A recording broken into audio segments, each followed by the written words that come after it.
It's a pleasure and honor to have you all at this time of the year. And I think this is a very special moment in my career at the Turkish Cultural Center. We have so many people, from ambassadors to the councils generals to cultural centers, but this is the first time we had media only. So I'm so glad that I would like to thank Marc Scheuer, Jordi Torrent, and also David Michaels from Foreign Press Association to make this possible.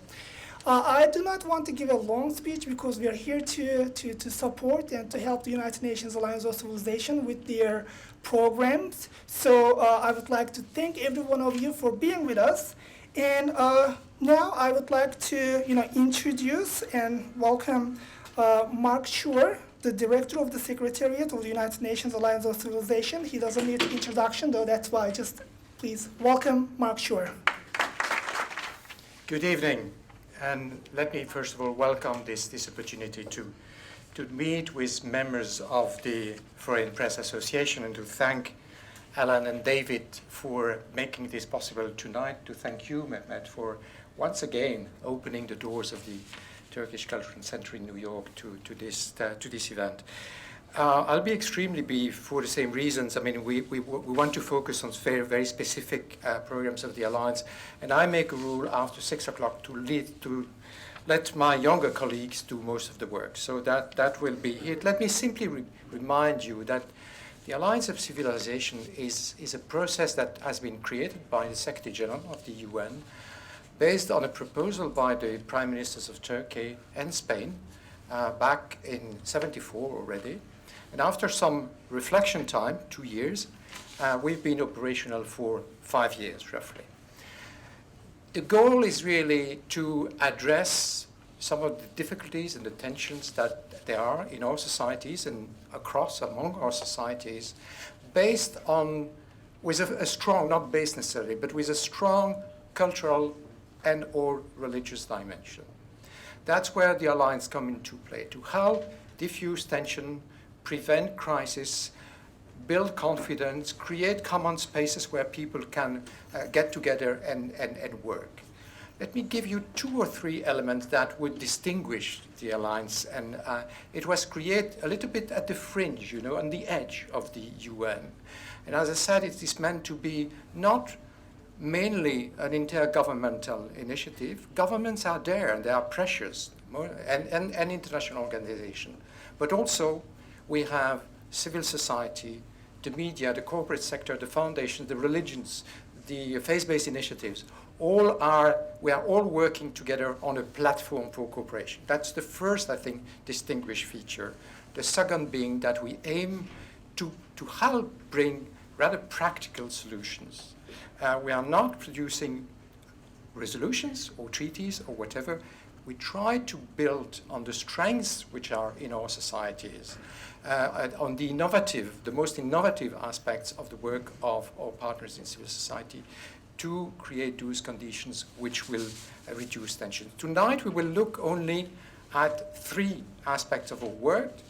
With Daanish, we will look at how the Alliance is trying to engage with you, ladies and gentlemen, to engage with the media and to bring them to consider the media as a force for building confidence and trust and helping people to live together in extremely complex societies. With then Jordi Torrent, we will look at a very specific program where we invite young people, very young people sometimes, starting at the age of 9, to share their perspectives and experience, positive and negative, about living together in diversity. And at the end of our presentation, I'll ask Jean-Christophe, who is also a member of our team dealing with strategy and strategic partnership, to present a last idea, which is trying to reach to those ones who are not converted yet, not convinced about the need to promote dialogue. And we want to reach not a small circle. We want to reach to the millions and the billions. And he will present what it takes for the Alliance to try and do that. I hope you will enjoy your evening. Again, I'm so grateful for this opportunity. Let's try to do more with more journalists and other press people and media people in the future. But this is an excellent start, and we're grateful for the opportunity. Thank you. Thank you so much, Marc Scheuer. Now I would like to welcome Mr. Daanish Masood. He is the Media and Partnership Officer at the United Nations Alliance of Civilization, and he's going to talk about the media program at the United Nations Alliance of Civilization. Please welcome Daanish Masood. Good evening, everyone. Thank you so much for coming, and thank you especially to the Turkish Cultural Center for hosting us today. And a special thanks also to the Peace Islands Institute, especially seeing that Manhattan is such an island of peace.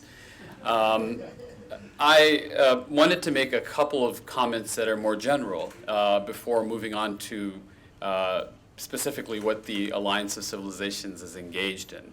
And the reason why I want to start with these comments is because, as Marc and others in this audience know, I feel very passionately about media, and I also feel very, very passionately about the moment that we're in when it comes to media. We live in a time now where the availability of information is fundamental to the functioning of society, almost as important as clean air, water, or public health. People don't think about information in this way, but they really should. More than that, information is fundamental to the makings of a democracy, to the functioning of a democracy.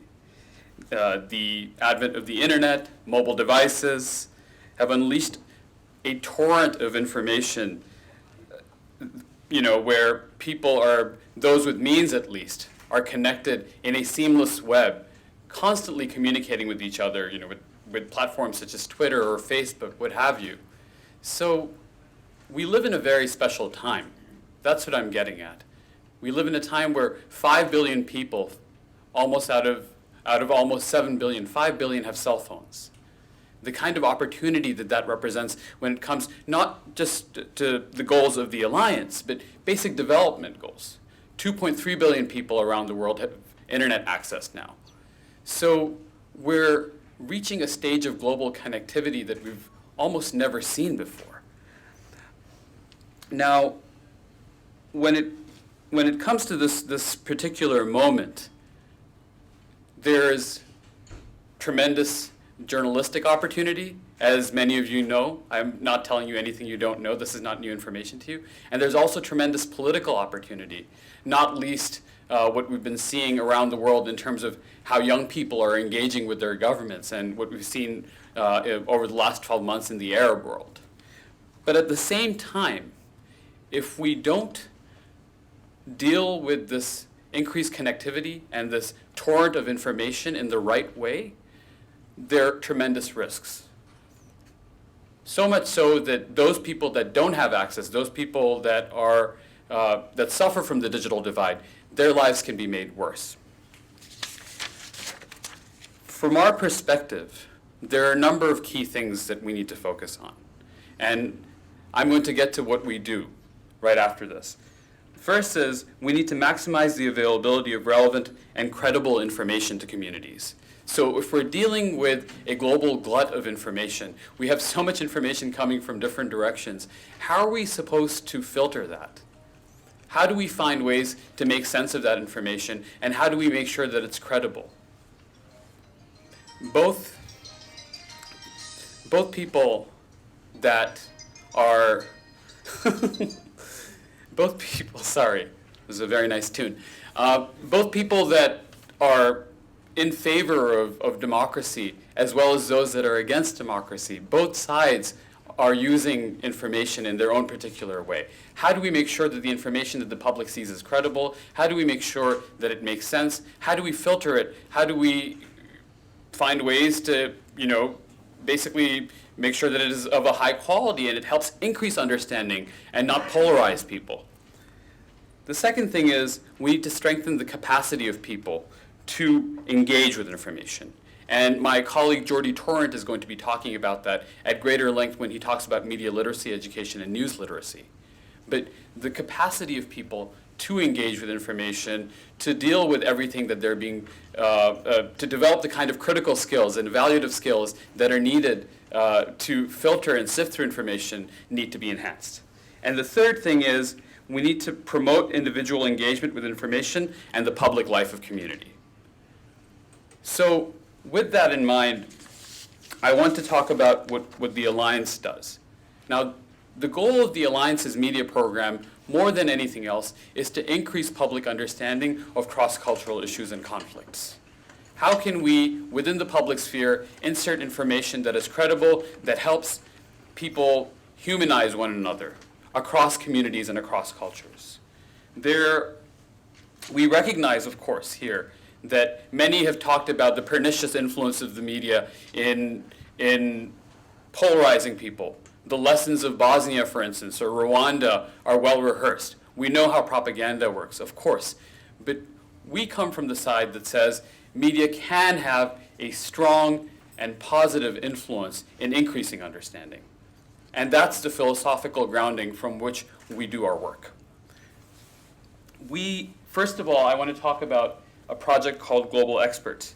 Now, Global Experts is essentially a resource that was created for media professionals, like many of you in the audience today, that connects journalists with a wide range of opinion leaders that are based in different parts of the world. These opinion leaders are able to provide quick reactions and analysis to issues as they're breaking in the news. So essentially, what you're seeing here is that it's a database of experts, which you're seeing on the right-hand side, and there are multiple ways that you can actually search the database. You can search it by region, by country, by language, field of work, by where the expert is located, and by the area of expertise as well. More than that, it's also engaging not just with journalists and providing them with resources and people to talk to get analysis on various issues. And here I should say that our experts, we have more than 360 experts, and they're based in different countries around the world. Some are based in major media markets like New York, London, or Dubai, but others are based in conflict areas or areas where there's tremendous tension, such as Iran, Israel, Palestine, parts of Indonesia, what have you. In addition to that, not only are we speaking to journalists, we're also speaking to the general public.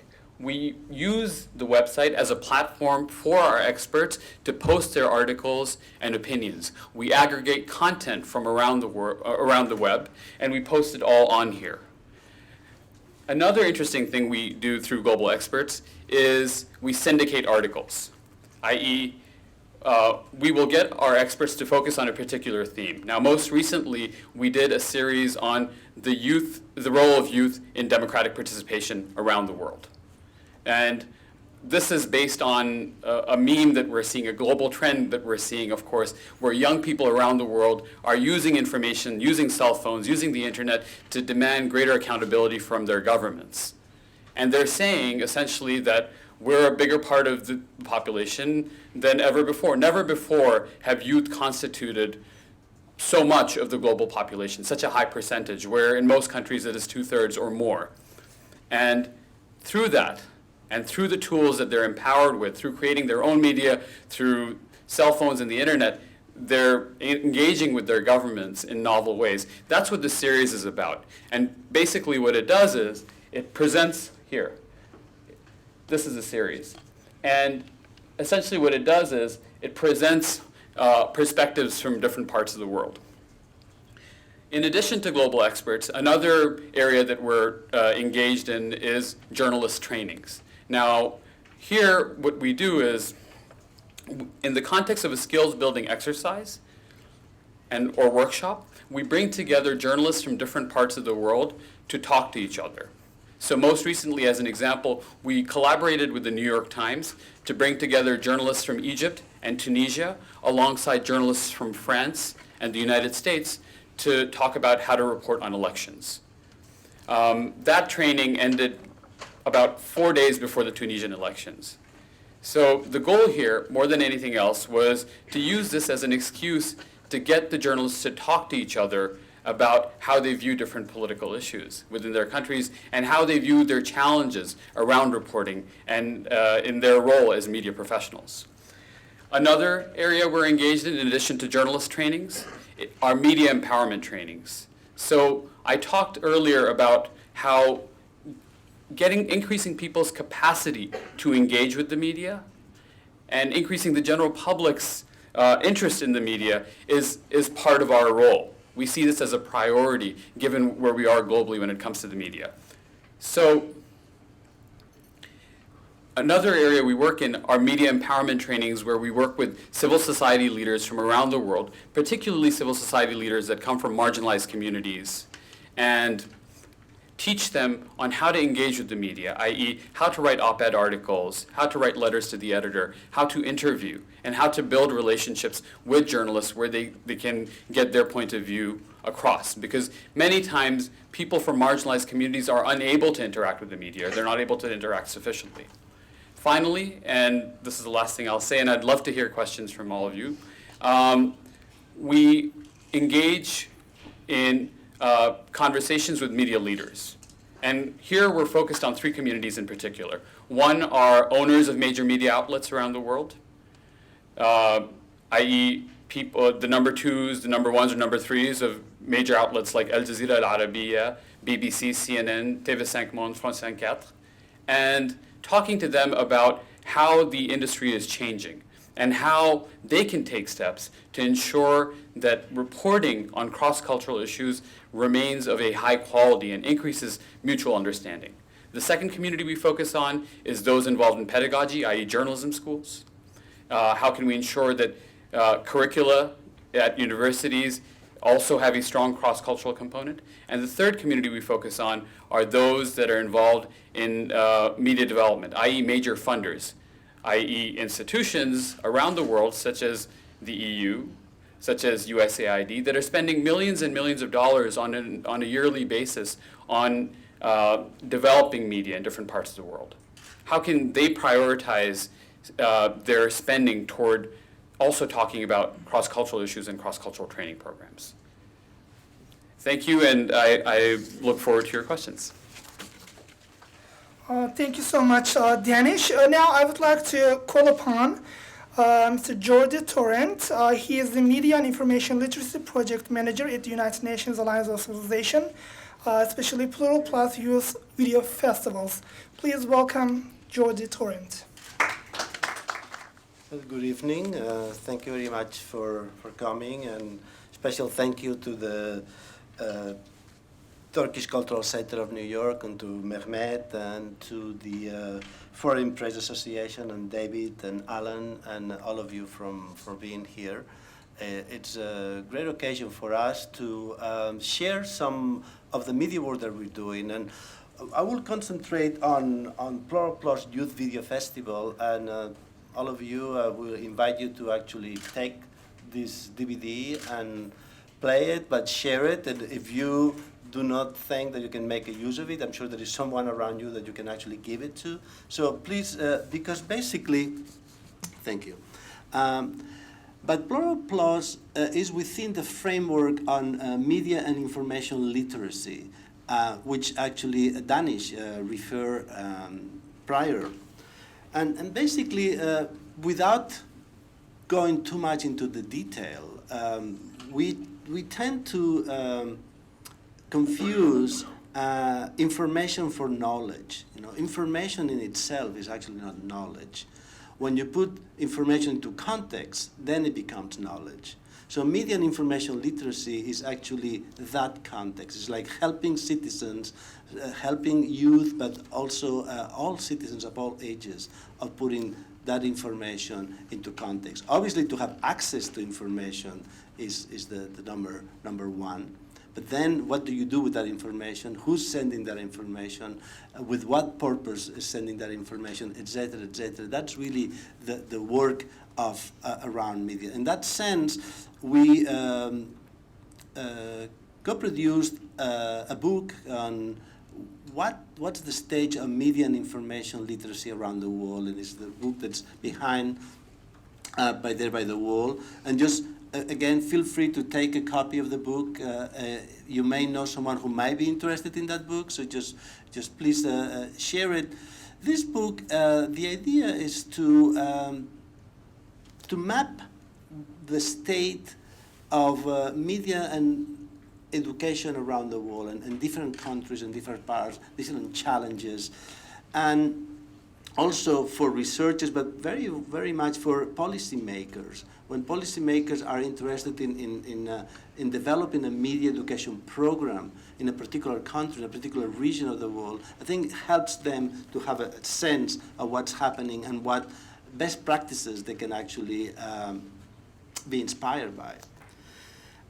But part of media education is actually, and more is obviously, it's media practice, media production. So young people around the world are making a lot of videos, all kinds of videos, with cell phones, with small cameras, with digital cameras, and many of these videos end up in Vimeo, in YouTube, and all kinds of platforms. But very often, two things. Very often,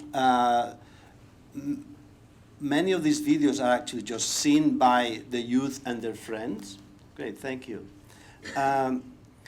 And then very few people actually see it. You hardly see, we speak a lot about youth and media, etc., but how often do you see youth media on mainstream television? Well, never, it's basically non-existent. So Plural Plus is actually an effort towards that. Plural Plus it's a festival, but really is a platform of distribution. We pull a call for entries. This year will be our 4th festival. The deadline for this year, 2012, is July 1st.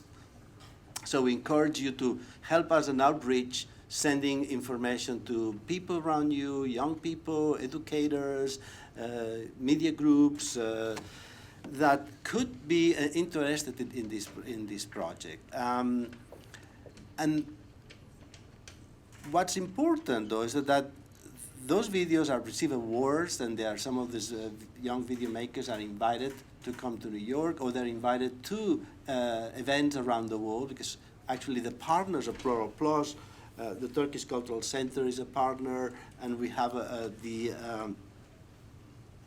the Humanity Without Borders Foundation is another partner, and I wonder if there is some other partner here. UNTB is a partner, IAAI is a partner. So we have actually a very, very wide network of partners, and they are helping us in the distribution and the outreach. Other partners are, for instance, TAL Television, Televisión América Latina. They actually are subtitling all these videos in Portuguese and in Spanish, and they're going to broadcast it throughout Latin America in a network of over 200 educational televisions. So our call for you is like support youth media, support that young people's voices are reaching out there and they are informing our societies. And in particular, the focus, and it's also the strength of Plural Plus, is we are focusing on 3 areas: migration, diversity, and social inclusion. Our main partners is IOM, the International Organization for Migration, and through their own networks are also sending this information. And another partnership that we have right now is the UNESCO Associated Schools. It's a network of 9,000 schools around the world that are actually promoting Plural Plus within their networks. And the idea is to empower young people and to actually facilitate young people's voices that reach the collective awareness. And with that said, what I would propose is to show 3 videos today. The first video is I Believe, which comes from Canada, and is actually the Plural Plus Turkish Cultural Center of New York Friendship Award. So in honor of the establishment, we will show this video. The all videos are maximum 5 minutes in length, and young people who participate have to be 25 years maximum. So it really is for young people's voices. Please. Hi, my name is James, and I'm 10 years old. Hi, I'm Alicia, and I'm 16 years old. I'm Jay, I'm 24. Hi, my name is Swing C, and I'm 17 years old. So we're making a movie to show that the effect of violence. The fact about these videos is that they are all available for distribution. So feel free of just contacting us if you think that there are some channels that could be interested in distributing any of these videos, or even to just upload it or make a link from your website to these videos. They are there to be shared, to give an opportunity to really give a platform to these kind of messages. The next video that we will show today is called Faith in London. It's made by a young British Pakistani that received 3 awards last year. Received the Baca Forum Award, which actually allowed him to come to New York because they pay for his trip to come to receive the award in New York. Then received the Cygnus Award. The Cygnus is actually the Catholic Media Broadcasters Association, which is a very wide, very ecumenical network of Catholic media organizations. And the third award, which was very interesting and a great opportunity, is the COPEAN Award. COPEAN, some of you will know, it's the Association of Public Broadcasters from the Euromed region. So it's an association of about 50-something, 60-something countries and public broadcasters. And their award is to invite the maker, Tariq, to their own conference to present this video in front of all those broadcasters from this region. So it just happened actually a couple of weeks ago, and I'm sure that was a great professional opportunity for Tariq to be able to suddenly connect with these broadcasters from around the Euromed region. So some of the awards that come with Pluripoint are quite interesting. So let's see Faith in London now.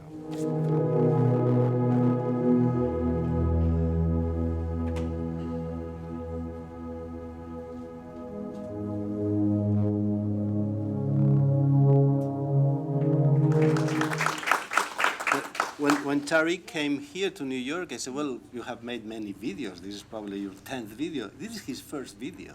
It's amazing, really, the vision, the capacity, the quality. And the last video that we will present is one that comes from Malaysia. It's very short. It's a minute 31, actually 2 minutes. It's called Gift, and received many awards as well, but one of them was the International Jury Award. And I would like to acknowledge one of the international jury members from last year, Nasha Laing, is here with us, visiting New York. Thank you very much for coming, Nasha. And for spending all this time watching videos and reflecting and kind of, so it was really, really a pleasure. And so let's watch this last one, please. Gift from Malaysia.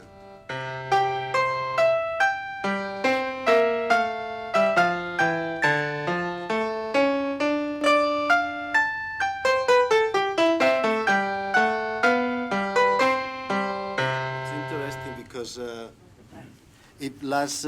the 2 years ago we gave an award from a Malaysian video. And somehow that became the beginning of a river of videos from Malaysia. Last year we received dozens of videos coming from Malaysia, and obviously one received an award. I mean, not big, but it is very interesting how somehow the grassroots and the information about the festival is really moving in a very dynamic, very spontaneous way. Thank you. So I just want to show you another of the projects that we work at the Alliance is this clearinghouse on media and information literacy.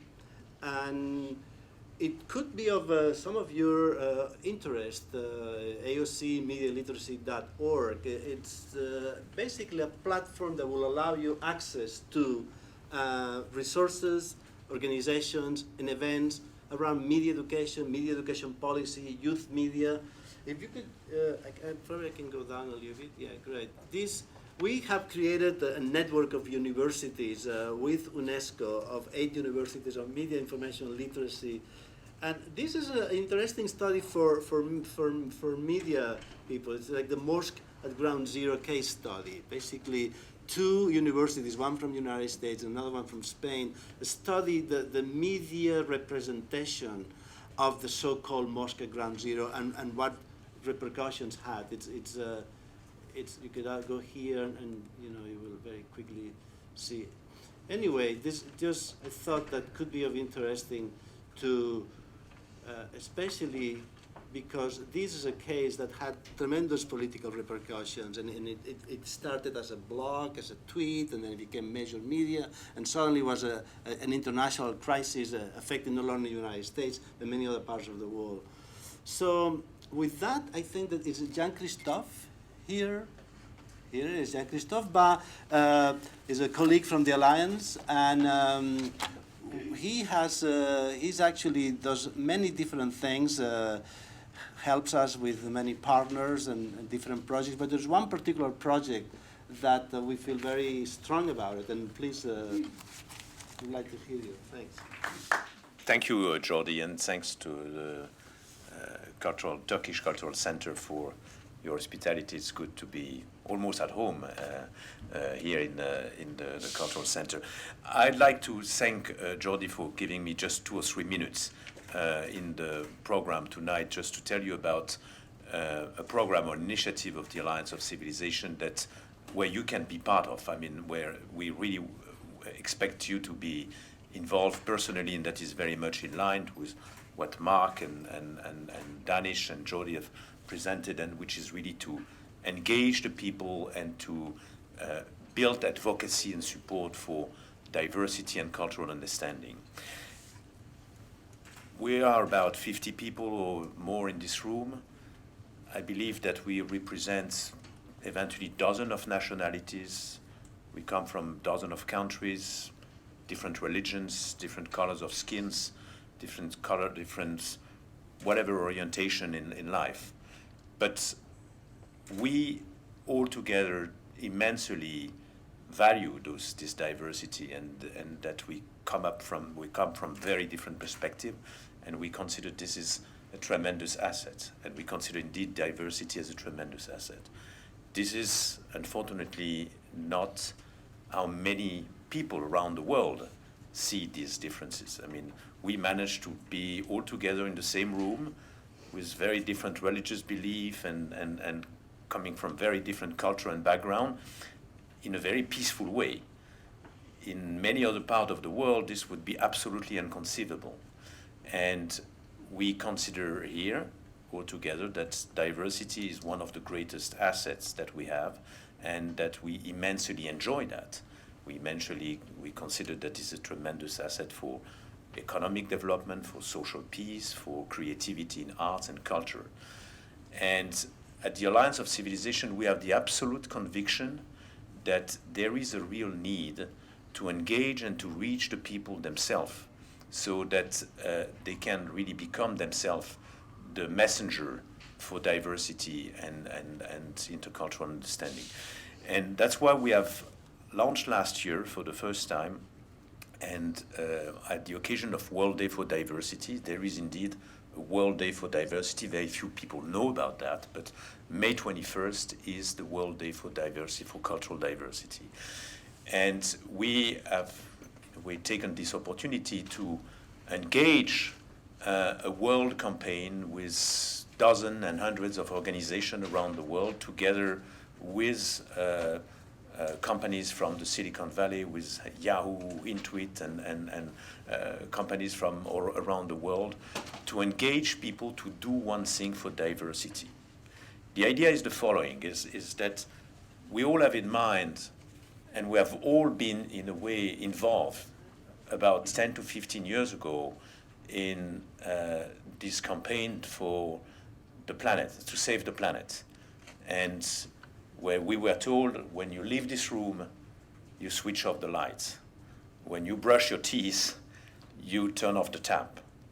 Maybe it's kind of very anecdote and marginal, but this has been tremendously impacting or changing the way people have been considering this overall debate on climate change. And what we are trying to do with our campaign on Do One Thing for Diversity and Inclusion is in a way the same thing, is to build a world constituency, of people around the world who care for diversity and who are willing to speak up in favor of diversity. And the idea is the following, is that we have created a huge Facebook page and mobilizing social networks around the world to invite people from around the world to do one thing, one random thing for diversity. This weekend, for instance, I will go, you will go, whoever will go in a museum to visit a section on another culture. Or I will go in a bookstore and I will buy a book on another religion.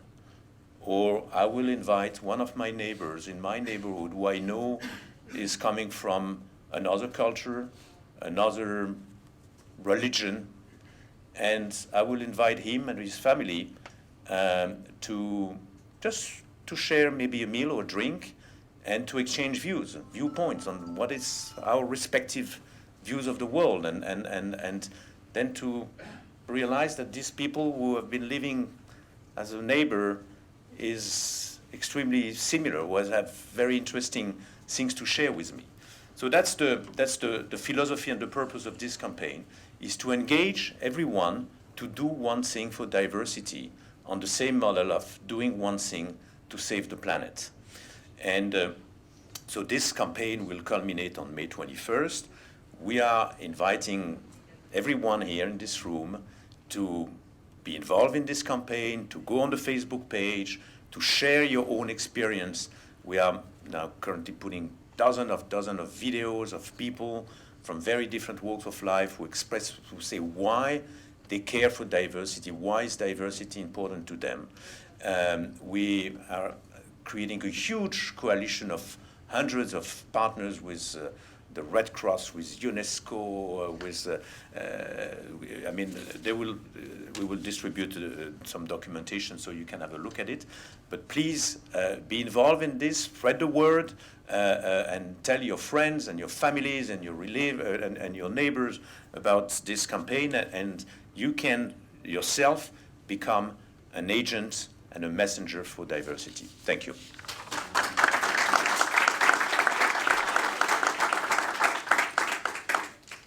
Thank you. So now we will invite the man who made this half possible. It's David Michaels from the Foreign Press Association, who is. Well, thank you very much for pushing us into organizing tonight's event, and to the Turkish Cultural Center Mehmet for making it possible. Thank you to the other half. Those that know me will be pleased to hear that I'm not going to give a long speech. But I do want to say a few words as he brings out a tremendous book. I want to say thank you and congratulations to Marc. You have an excellent team. The Alliance, many of us, including myself, are at fault. We did not know about it. And I think having heard their objectives and their programs, we should all contribute and help them in any way we can in the future. I also wear another hat. This year, a foundation which I am president of and a founder is Humanity Without Borders Foundation. And this year we are also going to be offering a prize in the Plural Plus program, as we are a partner. And we have a little special prize. It's to find those videos that have an element of human beings being human, which is something I believe that we all would like to think we can do. I know that a few of you have some questions, and I would ask the gentlemen speakers if they would take a seat, and we have time for just 2 or 3 questions. And of course, I would also like to thank very much to the Turkish Cultural Center of New York for hosting this event. We have the Q&A session, which you will get a chance to ask questions to our speakers. So we have the microphone. We really appreciate if you could introduce yourself before you ask your question, and we really welcome your questions. Thank you. So yes, please. Mine is not going to be so much a question. I'm Michelle Kidwell. I'm a member of the Foreign Press Association, Bridgewater Press, but I'm speaking as the chair of archaeology at the National Arts Club, where some of you know me. And it relates, what I want to say relates to what a number of you have said. Archaeology is about our shared humanity, and I was fortunate to be invited around 2 months ago to Combating Intolerance at the United Nations. It was a superb program, and I remember the ambassador from Saudi Arabia said that what we need is knowledge. So I was thinking about that, and also how do you equate what is correct knowledge or not when you get information, which was an important point that was raised. We've started an educational initiative educating high school students about their shared humanity, and I'd love to know about some of your programs that I can use for my students. But the day when there was the program at the United Nations, there was a wonderful speaker, Jim Delgado, who spoke about a ship that went from Oman to Singapore. And it just so happens on May 21st, Jim Delgado is going to be at the National Arts Club talking about archaeology. So for something for diversity for all of you, it's at 6:30 and you have an invitation. So, no question, an announcement. Do we have someone with a question? Thank you. My question is, it's a thought. I want to ask you, there's a lot of talk about the youth, and that's absolutely essential and beautiful.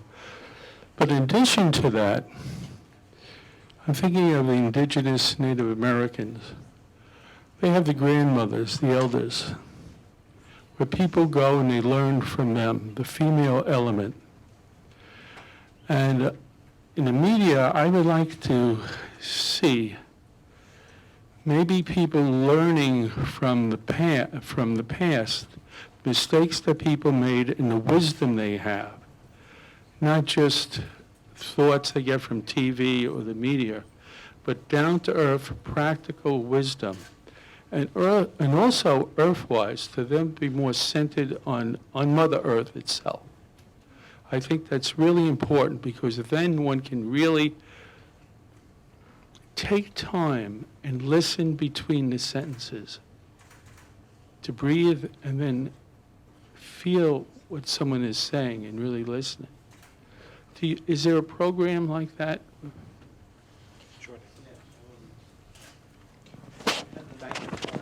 Take this one. No, thank you very much. Obviously, the Alliance of Civilizations, you know, it's just one initiative within the UN system. So there are other agencies and other projects that work in the direction and in the framework that you work. But one of the projects that we are developing is called GLOMEX, which is actually a global exchange of educational and cultural programming for broadcasters. And it's basically a network of networks. And one of the main network partners of GLOMEX is the Indigenous Broadcasters Association of the World. That actually, if you're interested, they will be coming to New York in a couple of weeks for a UN meeting on indigenous media. So we are somehow connected to these issues, but it's obviously not the core of our program. But providing platforms and in this case, providing a global platform to broadcasters, Indigenous Broadcasters Association. I don't know if you have something else to add. I just wanted, I don't know if you guys can hear me. I just wanted to add very quickly to what Jordi said, and to answer, in fact, there was a question there. You asked about knowledge. Yes, and for the children, because I'm working with 2 schools, so Right. I think it's wonderful what you're doing and the videos, and I'm going to go back with some of this information. Right. Jordi can perhaps say more about resources that are available for children in particular.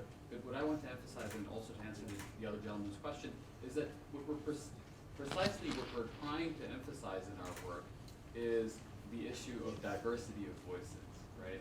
So when it comes to any given issue, any given conflict, tensions between different communities, there is a diversity of views. that is relevant there. And that diversity is reflected in the kind of experts that we make available to journalists. They're young people, they're old people, they're men, they're women, they're people that are former journalists, they're people that are religious leaders, there are people that are community leaders and civil society and grassroots leaders.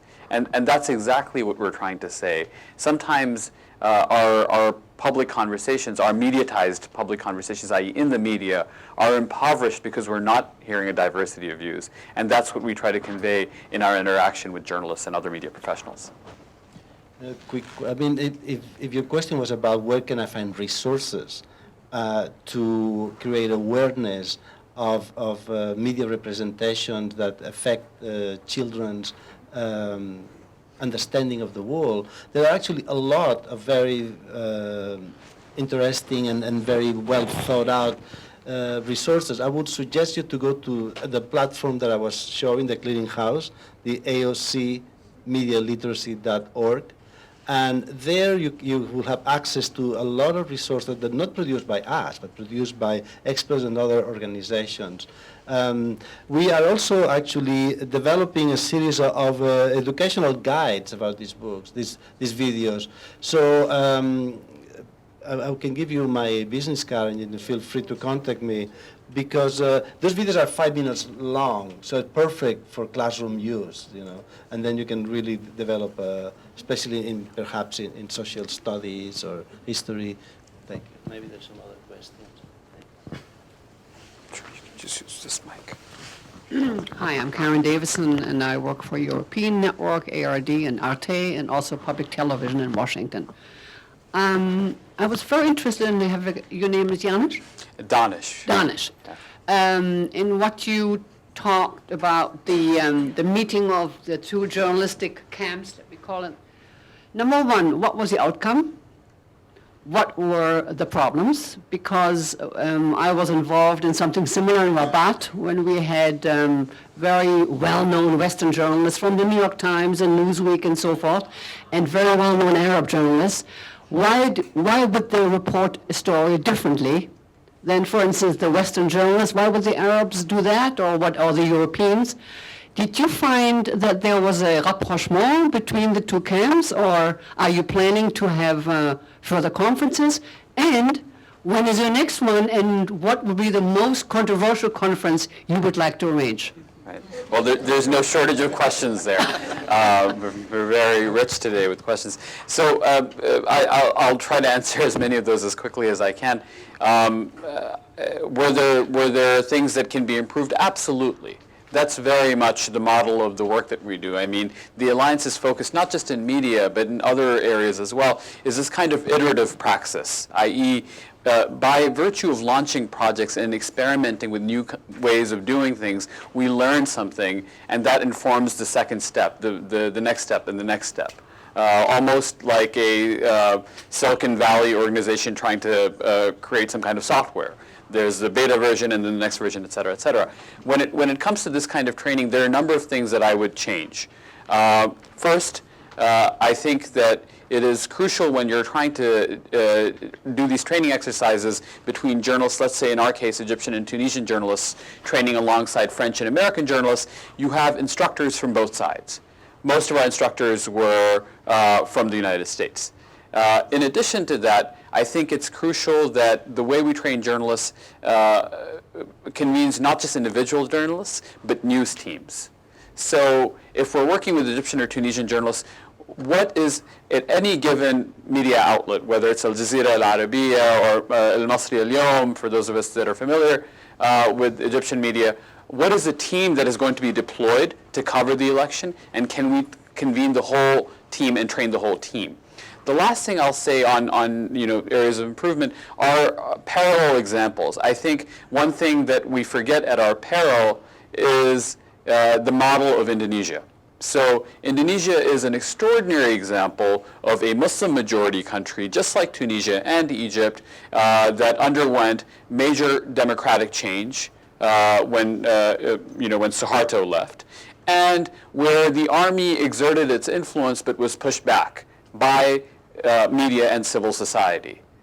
what can Egyptians learn from the Indonesian example? What can Egyptian media learn from Indonesian media? That's a question that I think needs to be addressed in further models. But the other thing I'd say is, this was one training. Our goal really is to advance it. So once we've done this basic training, what we try to do is fund joint projects where an Egyptian and an American journalist or a Tunisian and a French journalist will work together on reporting on a particular story, covering a particular story that has relevance to both media markets. Good. Thank you. My name is Clement Salama. I'm from the New York Times, but as a private. I'm involved heavily with the diversity activities in the company, as it's known for this. I wonder if somebody from you can come for one day, we can do a diversity day, or you can present your initiative or your program.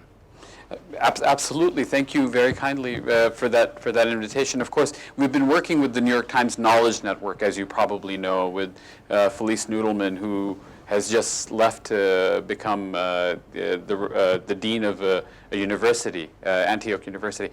But we hope to continue that partnership. It's very valuable to us. Of the UN in the New York Times. Sure, absolutely. We would love to do that. Thank you for the offer.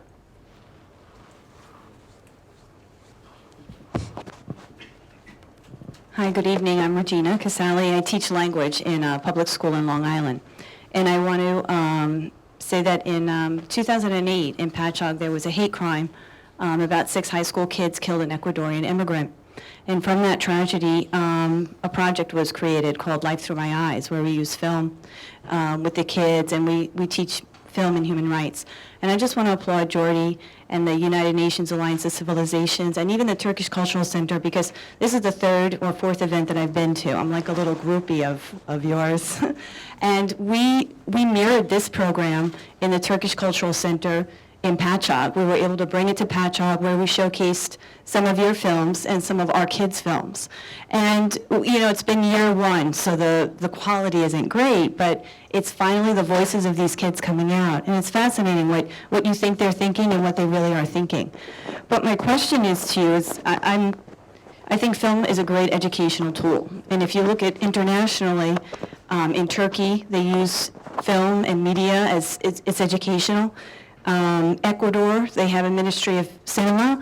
Malaysia, as you were saying, is now creating all this film. And when is it going to happen here? Why is there so much resistance here? I mean, my goal now for next year is we're going to repeat it again in Patchogue, and I'm going to try to bring it to the schools. Because I think it's a great educational tool that's always alive, rather than the textbooks. It's flat, it's dead. Whereas these films are always alive, and they're current. And our populations are changing, so the views are changing, experiences are changing. And it's very important for teachers to understand that. But my question to you is, when are we going to get CBS, ABC, Univision, whichever station it is, or the government, or the New York State government, to have a Ministry of Cinema, or to bring it into the schools? I know in just now in the Tribeca Film Festival, I think NICES had just started opening up to student short films. NICES, for those who don't know, is New York State Teachers Union. But we should be so much more advanced than that. So how do we get it to become, as important as it should be? How do we showcase this work? How do we get it into the schools? How do we really make it important?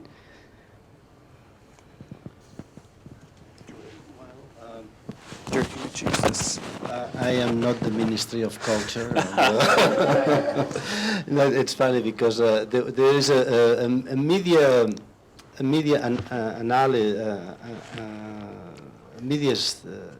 researcher who actually wrote the first PhD on television. The first PhD that was written was George Gerber, actually, is a Hungarian descent. And he mentioned that the United States does not have a Ministry of Education. It has, at the time, 3 ministries of education: ABC, CBS, and NBC. so right now probably there's a 4th or 5th one. Well, I think that part of what you're mentioning, I think that we are doing it. I mean, it's creating awareness. that awareness creates citizen movement. That citizen movement develops into policy.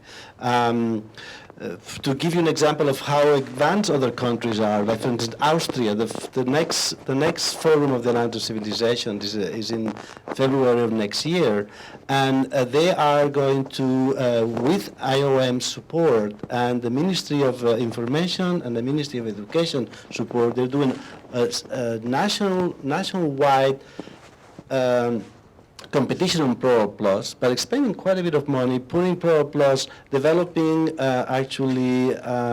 public service announcements that are going to be broadcast on television, there's going to be presented in movie theaters, there's going to be posters, there's going to be, so that's, there's, in a way, different countries are advancing at different levels. I mean, United States is known for a place that foundations in a way are supporting a lot of that kind of work. In reality, there are Ford Foundation and etc. So there is the Rockefeller Foundation. There are all kinds of possible venues, and I think you're in the right track. I mean, it will probably around you, there may be some foundation that may be able to support you at the local level, but that's already very important.